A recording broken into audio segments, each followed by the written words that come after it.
น้องคนพุงนวลเข้าใจหมดไหมพูดเร็ว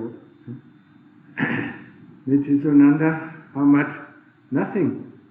Well, maybe like a few sentences and a few words, but nothing that I could really put together. Kuba Mika, you talked about the war of the chitta, yeah? And the war against the 5 khandhas. โอเคสำหรับคนไทยนะคนไทยนะที่อยู่ที่วัดนี้ของเราเป็นสหายในธรรมไม่ใช่ศัตรูกันนะไม่ต้องทะเลาะกันปฏิบัติกันร่วมมือกัน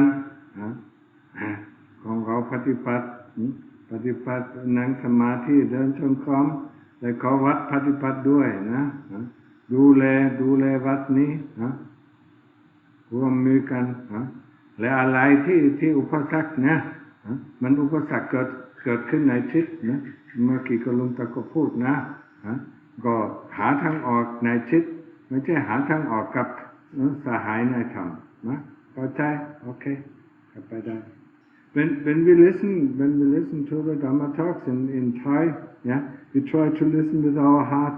We don't try to think, what he's saying, yeah. Just listen with the heart, understand, the words in your heart, yeah. That's how I learned Thai. Yeah. I just listen, I just listen with my heart, and the longer I listen, the more I understood. The heart doesn't need any dictionary. เป็นยังไงเดี๋ยวนี้ขาตรงไปทุกวันเหรอล้างแพ้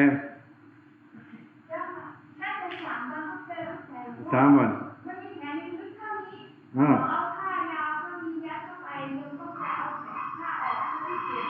จะต้องไปอนามัยนะขออนุญาตไปกับคนขับรถแล้วก็ไปส่งยาแล้วก็ได้ไม่ต้องขออนุญาตแล้วตอนเช้าก็ไม่ต้องนั่งแบบนี้ก็กินข้าวข้างล่างก็ได้นะ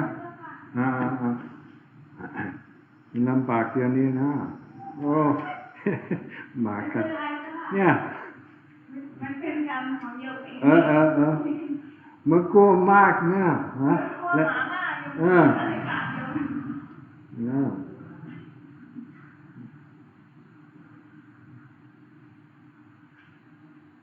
Yeah, when we listen to Dhamma Bo's talk, yeah, try to listen to the heart, yeah. Don't try to understand what he's talking.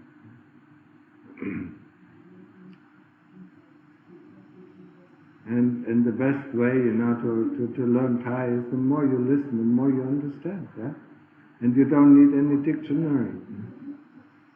The heart understands, Lunta Mahaboa talks to the heart, and the heart has only one language. Yeah? All the animals, all beings, have one language, the language of the heart. Yeah? When you listen, no matter what, when you listen, and when the talk comes from the heart, yeah, then and Lunta Mahaboa's talks come from the heart, then you can listen to the heart and you will understand. But if you try to understand, you will not understand the thing. Unless you're very good in Thai. Sometimes even the Thais don't understand Lunta Mahaboa. So that was very funny, after a talk, Lunta Mahaboa gave a talk, I asked, what did you understand? I asked the other monk, he understood this, he understood that, he understood, another thing, So, these Westerns. They always, they always find fault with other people. Yeah? They never find fault with themselves. And that's why we have trouble. Yeah? We are comrades or colleagues in the Dhamma. Yeah? And our other colleagues are not our enemies. Yeah? And we don't battle against other people. We battle against ourselves. Yeah? The title of the talk was, the war of the chitta and the war against the five khandhas. Everything, that is in our world arises in the five khandhas. In the body, in feeling, in thoughts, and memory and association and consciousness. Yeah? What is there, what we see, is a visualization, of our own chitta. Yeah? It's a projection of our own chitta. Yeah? And if we have a problem, what we see, what we feel, the problem is in our heart. And that's why we are going to battle it. Yeah? That's why he called it the war, the war with the khandhas. Yeah? Because we believe we are the khandhas. Yeah? And that is a battle that we have to fight. We are not the khandhas. The khandhas are the khandhas and the chitta is the chitta. This is something that is so difficult to understand. Probably, we can understand it in our head, but if a situation occurs, then we think, somebody else is, the problem. When we work here, when we come here, we come here to practice, Sila, Samadhi, Panya, the Fourth Noble Truth, the path that goes to the end of dukkha.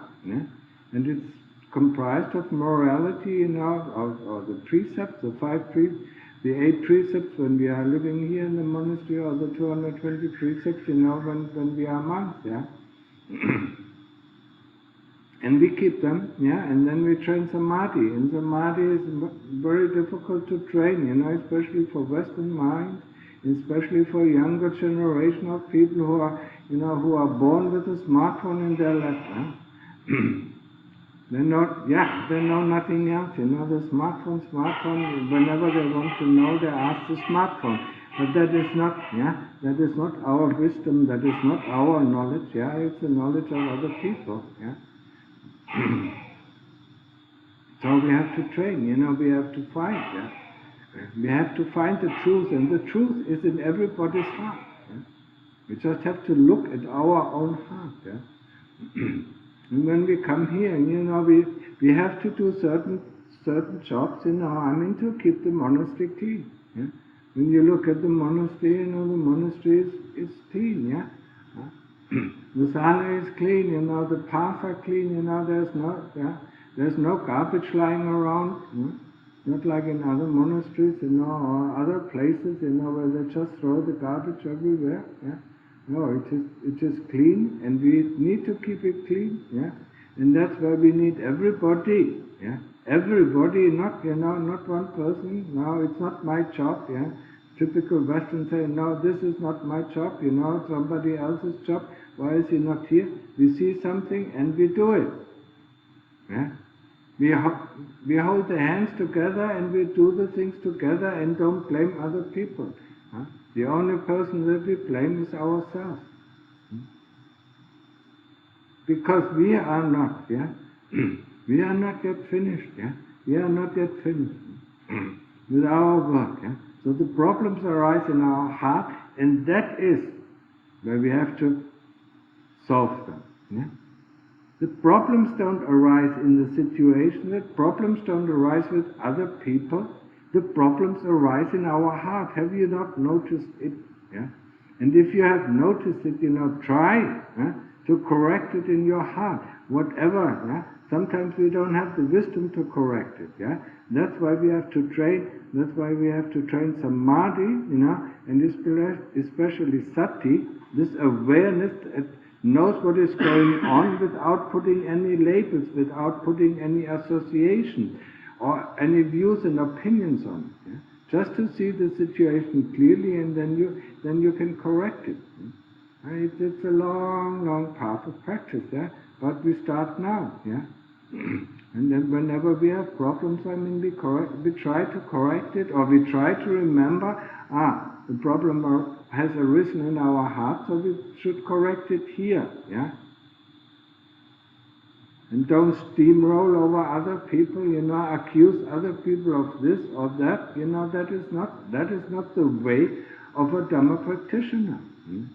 That is the way. That is the way of the world, and when you look at the world, you see what kind of trouble the world is. Yeah? Wherever you look, people are fighting. I mean, there's war. Wherever you look. I mean, at least there's war in so many countries. Right?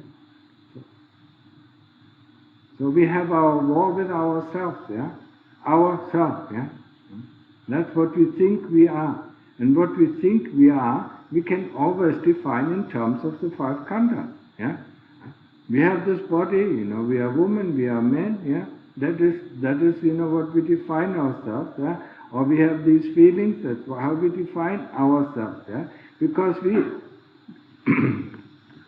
we have the notion that these five khandhas are me, mine, and myself. Yeah, but the Lord Buddha teaches that are not me, mine, and myself. Yeah, they are anatta. That doesn't belong to me, that is not me, that is not myself. Yeah? Whatever arises ceases. Yeah?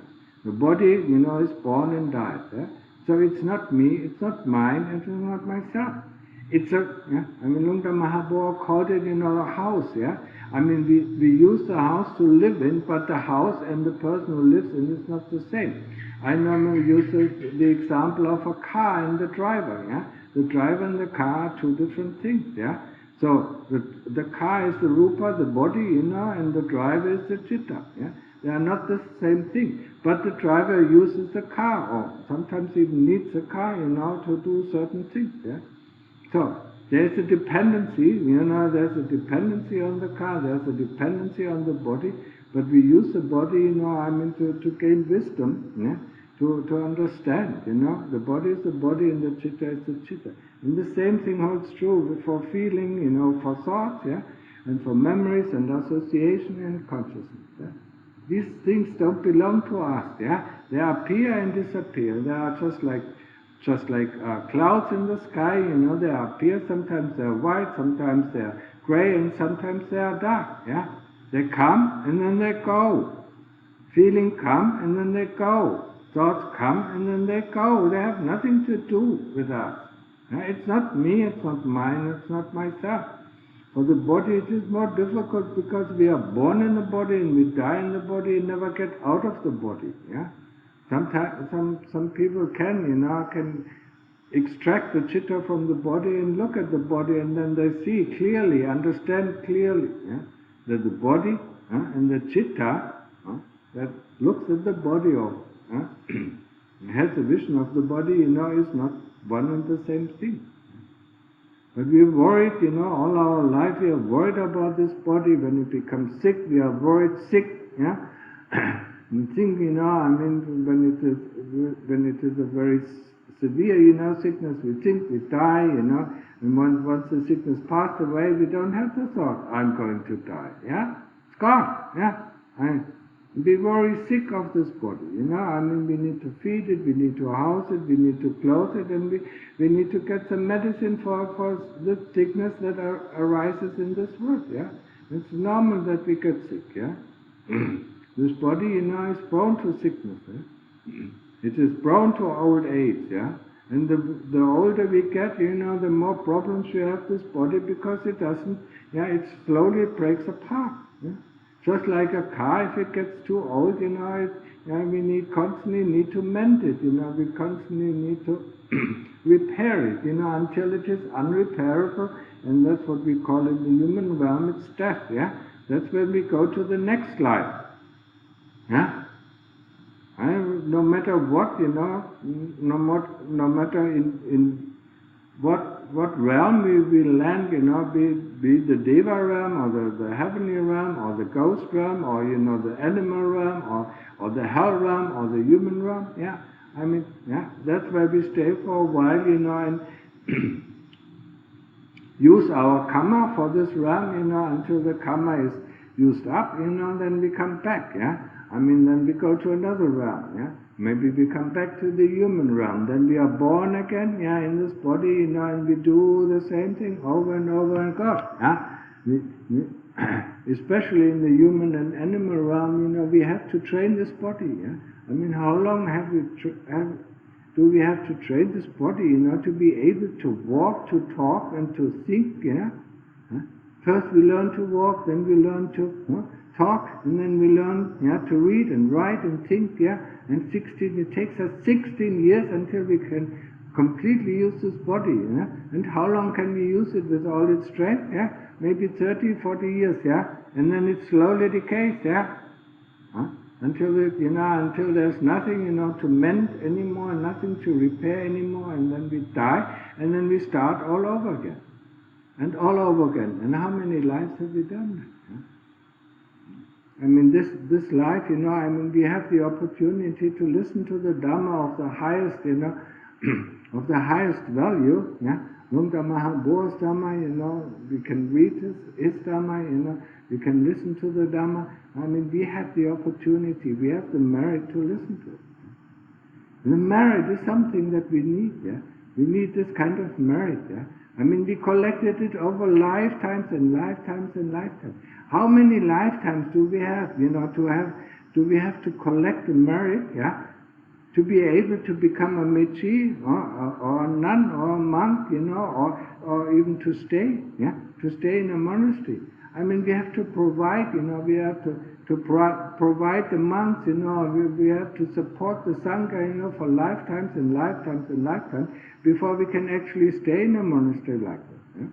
So don't waste the merit that you use up, because we use up the merit, when we are here, The merit, just like when we are in heaven, we use up the merit that we have gathered, hard work, just like you plant rice, and once you've eaten it all, you have to plant it again, you have to work again, And I call it merit, you can call it, stones. Every life we collect, a few gems, gemstones, and sometimes we use it, sometimes we collect more, until we have the opportunity, to come to a monastery. So when we come to the monastery, ordain as a mechi, or ordain as a monk, or just be a lay practitioner, we should use the opportunity to make more stones, Not just use it up and have a nice life, But, collect some more stones, collect some more merit, Because merit is what we need, for the next life. How long does it take, if we aspire, to get out of the realm of rebirth, be the Sotapanna or Sakadagami or Anagami or an Arahant, how many lives does it take, Training, when we think about Luang Pu Man, he was quite accomplished, he was on the way to Buddhahood, And then he realized, he had trained for 90 years, 90, uncountable times,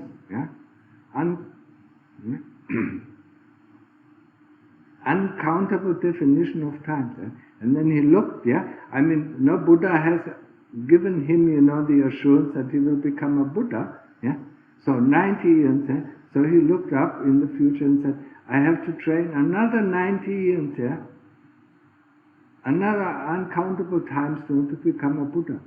Let's finish it this life.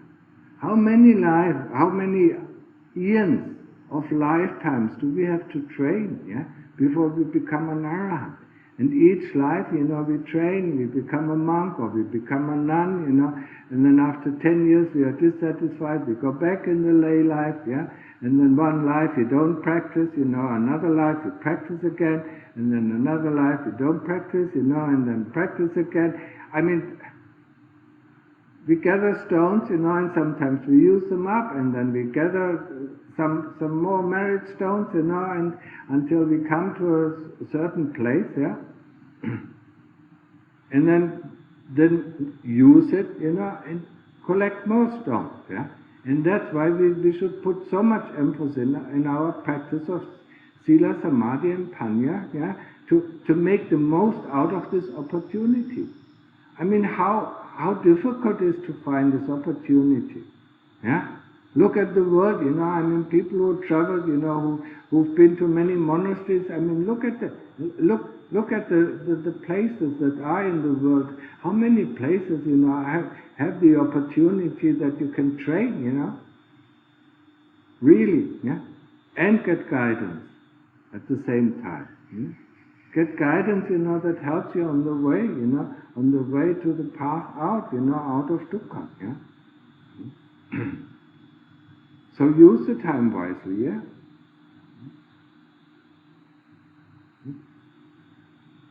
It is, I think it is difficult to understand, I mean, for some people who come from the West, but I mean, how many lives have we trained to be able to come to this place, I mean, when we start, I mean, I compare, the Buddhist religion, with going to school. The first thing, I mean, when we in this human life, we go to I mean, we go to kindergarten, where we see nice pictures of the Lord Buddha, we get inspired a little bit, we hear some of his nithans, some of his stories, But then, after several lifetimes, we go to the primary school, and how long have you been in the primary school? Then we go to secondary school, then we go to high school, and at last, in the last part of the high school, we start to practice, practice sila, samadhi, and panya, We are inspired enough, we don't need the teachings anymore, I mean, we don't need to study the teachings anymore, now we have to put the teachings that we studied for so many lifetimes into practice, And then we start to practice, and then we see it's difficult, and we stop, and next life, I mean, we might practice or we might not practice. Eons. One eon is uncountable time, So use the time that you are here wisely, because I mean, you have at least, the merit to come to this place, where you can practice, where you can practice the rightful path, to the end of dukkha, So use the time wisely and practice as much as you can,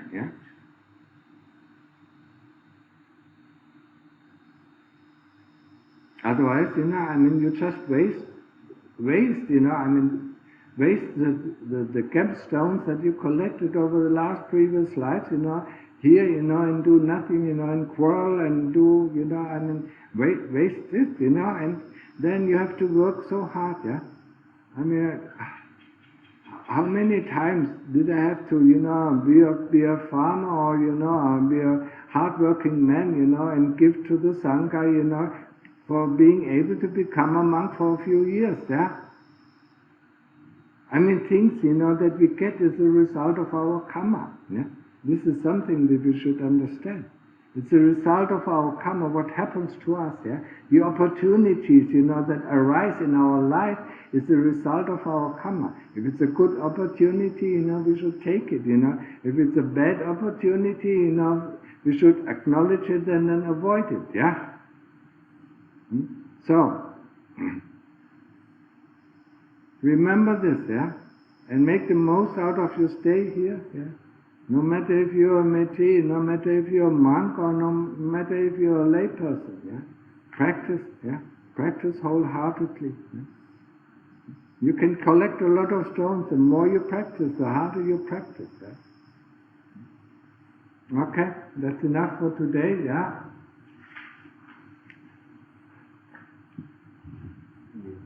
If you have questions.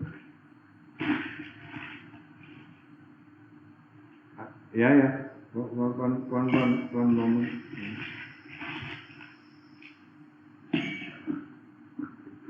So Mrs. Ananda has to translate, the gist of it, to...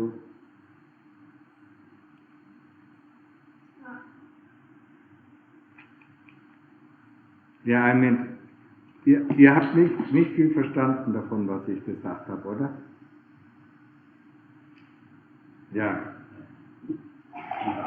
Ist ja okay. Ich mache ja euch keine Vorwürfe. Aber das was wichtig ist, erkläre ich Ihnen auf Deutsch.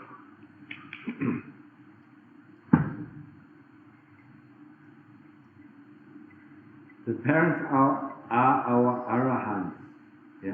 Never ever forget that. They've given us life, they looked after us, for 20 years or for 30 years, looked after our well-being, I mean, we cannot quarrel with our parents, you know. We should have them always under the highest respect and the highest regard.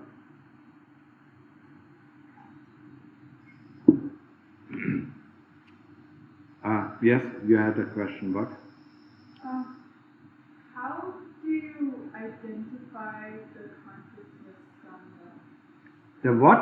The consciousness Sangha? Like how do you, when you're meditating and you're identifying all the stuff happening? No, don't. At the moment, you just want to get the mind completely calm that nothing is happening. Right. But yeah. When on the way to becoming completely calm, there's things that disturb you, and then you just acknowledge it and ignore them and go back to the Buddha or go back to the breath. I mean, if you try, yeah. I mean, some people try to label it. Oh, this is a thought. This is a memory. I'm not sure. That's where you don't get into samadhi. Huh? Yeah. Yeah. There is before the association comes, there is the knowing. And we want to go to the knowing. So in the end, you just will know feeling in the thought, you know, memory, but you don't make a mental note of it. Yeah? So is that knowing the consciousness? The knowingness is very quiet. It doesn't disturb. I see. Yeah? But our mental note, you know, when you say, oh, feeling, yeah? Then, you know, I mean, you start thinking, yeah? Huh? And this thinking leads you astray, and before you come back to the Buddha or to the breath, you know, I mean, you will never get calm. So we ignore it, you know, we just ignore it, you know, and yeah. Remember one thing: if you're with the Buddha or with the breath, you're on the right path. If you're off the Buddha or off the breath, you're on the wrong path. That is a sure thing how you know that your practice is going in the right direction or wrong direction. Yeah. Thank you. Yeah. So how do you know? Like I was reading the Satipatthana Sutta. Yeah. And it talks about the right concentration. Yeah. And then it says the 4 jhanas, but like how do you know you're doing right concentration? Like how do you know you've attained a jhana, like you're in a jhana? Does it matter? Doesn't matter. Because you're trying to follow I mean, I can tell you how you know that you attained Upachara Samadhi. When you go into a safe room, when there's nothing there, when there's no more thoughts, no more association, no more memories coming up, there's no future, there's no past, there's just this present moment, yeah? And you feel relieved, yeah? And when you come out, you feel energized, then you know you have entered Samadhi, yeah? So there's still the feeling. Yeah, there's still the world, but it's a world, you know, I mean, you sit in a glass house that is completely safe. I mean, you might see a thunderstorm, or you know, but it's far away. Yeah? So it doesn't touch you. Yeah? It's peripheral, yeah? And you're not really interested, because the moment you're interested, this storm cloud comes very close to you, yeah? And disturbs you, yeah? But if you're not interested, you still know that there are some storm clouds, you know, coming there, but it doesn't disturb you. Yeah? That's when you enter Samadhi. Yeah? And then, yeah? like, once you're there, like you said to like focus on like body contemplation. No. I mean, first of all, you have to be there for a long time, you know. I mean, at least 15 minutes, yeah? That's quite a long time. And then when you come out of Samadhi, then you can investigate. Not within Samadhi, because actually when you're in Samadhi, there is nothing, there is no intention coming up, so you cannot actually do something. You just experience it. It's a pure experience, yeah? But there is nothing, you know, you don't want to do, if a thought, you know, comes up, I want to do this, then you're not in Samadhi. Yeah? Yeah, exactly. Yeah. That's what Yeah. Okay. So, any other questions? Yeah. Are there many? No. Just one. Okay. Come here. There is highly respected monk who is not a Buddhist but is a Hindu monk. He claims This is what? he's a Hindu monk. Yeah. He claims to have a direct vision of the Buddha, Yeah. where the Buddha came to correct his posture. Yeah. As far as I have understood Buddhism, Buddha attained a state of nirvana, and after nirvana, he cannot be reborn, as it is a state of void. Should the monk lie about such an experience to gain fame or followers? How much truth is there in this statement? Is it possible for a Buddha to give someone a vision? From my understanding, it doesn't seem possible. What are your thoughts about it? I mean, Luang Pu Man, you know, the Lord Buddha came to Luang Pu Man and taught him. He gave him a sermon. I mean, it is in the biography of Luang Pu Man, yeah. Yeah, but he doesn't come to normal people, you know. I mean, Luang Pu Man was on the path to Buddhahood, so I mean, that's probably why he had connection. I mean, he went through. He must have seen so many and conversed with so many Buddhas, you know, on his path, you know, to Buddhahood, you know, that is possible. Yes, he can appear, yeah. But I mean, if this monk had a vision, you know, I cannot tell if it's a true vision or not, yeah. But maybe he just wants to be important, you know, and say, you know, but that is up to him, yeah. But it can happen. That is the important. That is the gist of the question that he asked. Yes, it can happen. Yeah? And even Luang Pu Man asked him, "How could you do that?" Yeah. Then the Lord Buddha answered, "You know, I still remember my last, you know, my last, you know, bodily form. So I appeared. I took on this form and appeared in front of you. But not like, you know, not like this, you know. I mean, he had to be in samadhi, you know, in order to see that. Okay? Die zwei Deutschen, haben die Fragen oder was?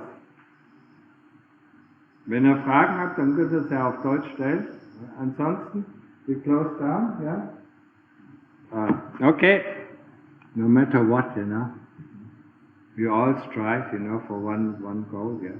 And we should put the most emphasis on it. Okay, so, yeah, let's go back to practice.